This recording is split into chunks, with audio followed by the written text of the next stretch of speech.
Hello दोस्त, आप लोग कैसे हैं? आशा करता हूँ कि आप लोग भी अच्छे होंगे। हमारे यूट्यूब पर आप लोगों ने बहुत भरोसा, बहुत प्यार जताया है, उसके लिए आप लोगों का बहुत-बहुत धन्यवाद। मैं आज एक किसान की कहानी आपको सुनाने जा रहा हूँ। इस कहानी को सुनने के बाद आप सभी दर्शकों से मैं हाथ जोड़ कर के विनती करता हूँ कि मेरे चैनल को सब्सक्राइब कीजिए, लाइक कीजिए, कमेंट कीजिए और इसे अधिक से अधिक लोगों तक शेयर कीजिए। धन्यवाद। चलिए अब आज के इस अंक में उस गरीब किसान की मैं आपको कहानी सुनाने जा रहा हूँ, जो कि वास्तविक है, सच्ची घटनाओं पर आधारित है और यह एक बिहार जिले के गरीब किसान के घर की कहानी है। एक गरीब किसान जो कि दूसरे के खेतों में मजदूरी कर अपने परिवार का पेट पालता था, उस गरीब किसान की आज से 30 साल पहले स्थिति इतनी दयनीय थी कि वो मुस्लिम जमींदारों के खेतों में हल जोत कर अपनी परिवार का गुजर बसर करता था। बात उन दिनों की है दोस्तों, जब उस किसान के घर में एक उसका बेटा और 5 बेटियां थीं, एक पत्नी और उसके बेटे के एक बेटे और एक बेटी थी। उनके परिवार में कुल 10-11 सदस्य थे और उनका जो गुजर बसर था जीवन का, वो हल जोत कर जो पैसा मिलता था उसी से वो लोग अपना गुजर बसर करते थे। बात उन दिनों की है दोस्तों कि जब किसान दूसरे मजदूर के यहाँ काम करने के लिए जाता था, तो वो जमींदार उसे दिन भर के खेत में हल चलाने के बाद सिर्फ 150 रुपया देता था और वो किसान 150 रुपया लेकर के ही घर आता था और सुबह 8 बजे से शाम 5 बजे तक उनके खेतों में हल चलाते रहता था। एक किसान जमीन का सीना फाड़ करके अपने खून पसीने के मेहनत से दूसरे के खेतों में खेती करके अपने परिवार का गुजर बसर करता था। ये बहुत बड़ी बात है, इसीलिए किसान को भारतवर्ष का विधाता कहा जाता है। उस किसान ने प्रत्येक दिन सुबह 8 बजे मुस्लिम जमींदार के खेतों में समय पर पहुंचता, हल जोतता।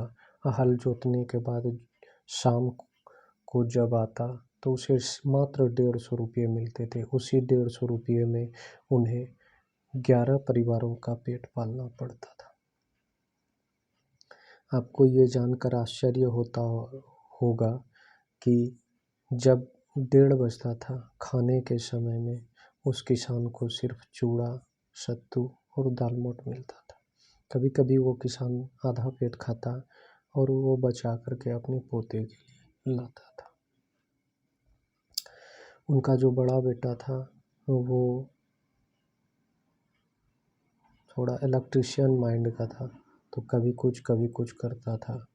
कभी किसी का मोटर ठीक कर दिया, कभी किसी, लेकिन उनकी संगत गले लोगों के साथ पड़ गई। वो नज़दीक के कुछ जिलों में रहने लगा और वहाँ ठेकेदारी का कुछ काम उनका चलता था, तो वो करने लगे वो। और उनका जो बेटा था वो गाँव में ही एक घर के प्राइवेट शिक्षक के पास पढ़ता था। उस किसान के पोते को सिर्फ हाफ पैंट और कमीज ही नसीब था। विश्वास नहीं कीजिएगा दोस्तों कि जब उस किसान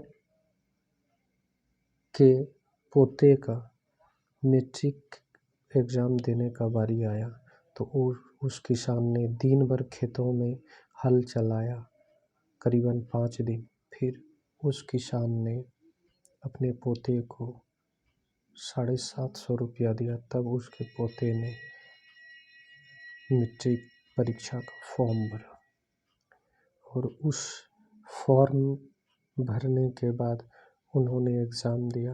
एग्ज़ाम दे के निकला। तब तक उनके बेटे के साथ एक परेशानी हो गई थी कि उस पे कोई केस चलने लगा था। उस केस को लेकर के वो इधर उधर भागते रहा। बाद में उस केस का सेटलमेंट हुआ। किसान ने अपनी मेहनत के बल पर अपनी 2-3 बेटियों की शादी करवा दी थी। एक दिन उस किसान के बेटे को कोई सज्जन पुरुष मिला। उन्होंने उसे अपने साथ रखा और अपने साथ रख करके धीरे धीरे उनकी आदतों को सुधारा। उनकी आदत बदलती गई, साथ साथ कुछ समय भी बीतते गए। वो अपने परिवार के लिए कुछ भरण पोषण करने लगे और अब उस किसान का बेटा सुधर गया और धीरे धीरे अपने परिवार के लोगों पर ध्यान देने लगा। उन्होंने अपने हाथों से किसान की 2 बेटियों की शादी की। फिर धीरे धीरे समय बीतता गया। किसान के बेटे को 3 बेटा और 3 बेटियां हुई। फिर उसके पिताजी ने सबसे पहले अपनी बड़ी बेटी का शादी किया, फिर अपने दूसरी बेटी का शादी किया, फिर अपने लड़के का शादी किया और फिर मंझले लड़के का शादी किया। उसके बाद उस किसान को एक पोता और एक पोती बची। इसी बीच में उस किसान को पेट में दर्द शुरू हो गया, जो रोग था अपेंडिक्स। अचानक एक दिन उनका बड़ा पोता बाहर ही पढ़ने के लिए गया था और अचानक उनकी डेथ हो गई। उनके बड़े पोते को खबर मिले, वो फिर घर आए, उनका अंतिम संस्कार हो गया। कार्यक्रम होने के बाद जब वो जा रहा था तो वो काफ़ी रोया, क्योंकि उनके बड़े पोते ने उस किसान की सारी मेहनत, सारे दर्द, सारे तकलीफ को देखा था। आपको कहते हुए मुझे इतना दर्द हो रहा है उस किसान के विषय में, क्या बताऊँ। पूरी ज़िंदगी उस किसान की दर्द में ही कटी और लास्ट में उनका जो जीवन है वो भी दर्दनाक समय में व्यतीत हुआ। अभी भी उस किसान का परिवार जिद्दोजहद कर रहा है अपने परिवार को चलाने के लिए। उस किसान की पत्नी अभी जीवित है, लेकिन उस किसान की जो बड़ी बेटी थी उनको कैंसर का रोग हो गया और एक दिन अचानक उनकी डेथ हो गई। अब उस किसान का बहुत लंबा परिवार है। आज उस किसान के मेहनत की वजह से, सच्चाई की वजह से, ईमानदारी की वजह से, सच्चे लगन की वजह से उनके घर में माता अन्नपूर्णा का दिया हुआ सब कुछ है।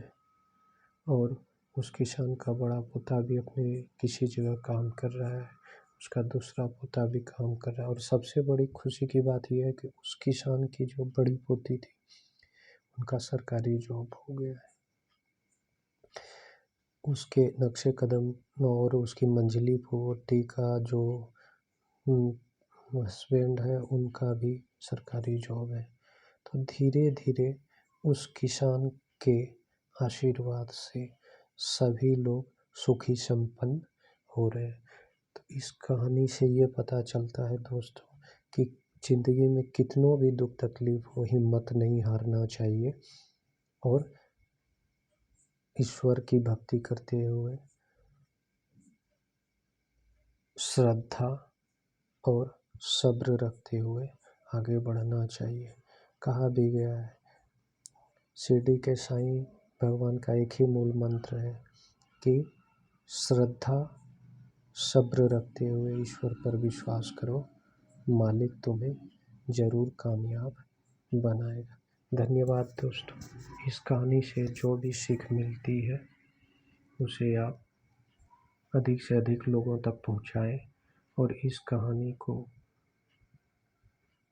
सुनकर